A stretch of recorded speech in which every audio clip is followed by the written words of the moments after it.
I think you'll probably remember on December 7th, the last time that personal items were taken out of the house, we were present.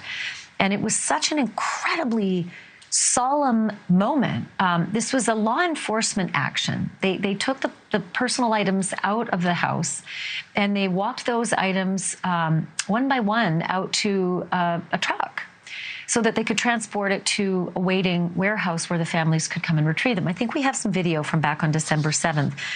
And I'll tell you what, when they brought out the boxes and the suitcases and the golf clubs and the bags of clothing and loaded it into the U-Haul, it was such a sad moment. I'm going to play this for you, but I want you to just know what's happening outside the purview of the camera.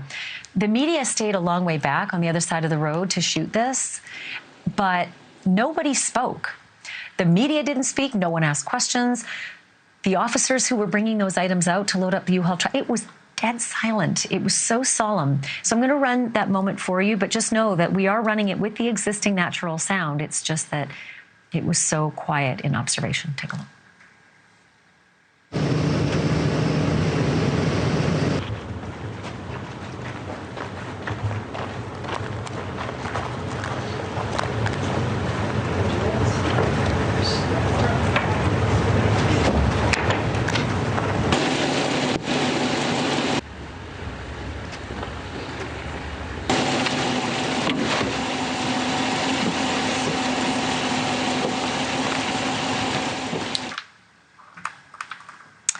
That was a day that was observed by our senior national correspondent, Bryan, Entin, who was among the media representatives, staying across the street and watching, observing, but out of respect, staying quiet. Bryan, that was such a difficult time. I had thought that all the items were brought out of the house, and here we learn that there are still more. Do you have any idea how they'll set up this next transfer of property?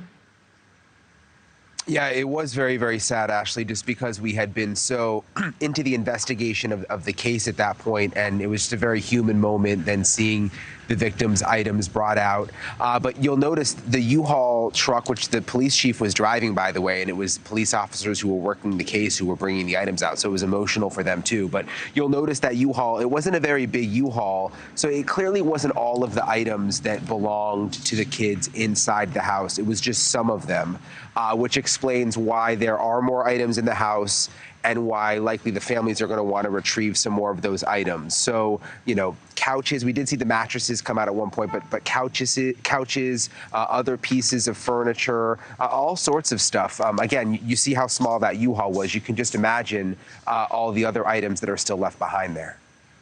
So, Bryan, on December 30th, that was the day that Bryan Kohberger was arrested. Within hours of his arrest, his public defender, Ann Taylor, put out a request to stop all remediation, all cleaning. And at that time, I remember us seeing these privacy curtains going up, and it looked as though they were going to empty out, big items, and then that immediately stopped. But there were big items that were still unloaded. What was the progression of that? And what happened with whatever was taken out of the house after the video we just showed? Yeah, so there was that initial time where you just saw where the chief of police backed the U-Haul in and they took out a number of the personal items and then returned those to the families.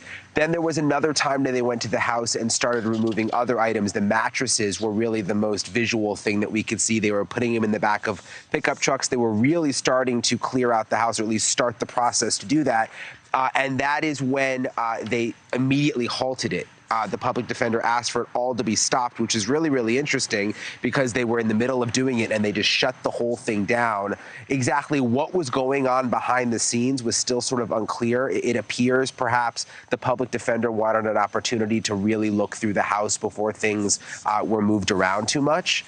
But all of that stuff, before they could get it out, was left inside, which again explains why they now have to go through this process now and remove all the additional items from the house. Can understand that. I want to end our discussion just with an answer that the university gave us when we asked if this is officially no longer a crime scene, because we have not had that announcement made by the police that it was it a crime scene and has the title transferred. And they kind of gave us a half answer, Bryan. Do you have the letter in front of you, the executive director of communications? Yeah, I have the quote here. And essentially, they said that it is no longer a crime scene, but basically said the house has been fully transferred. Thank you for watching. Go to newsnationnow.com to find NewsNation on your television provider. And don't forget to click the red subscribe button below to get more of NewsNation's fact-driven, unbiased coverage.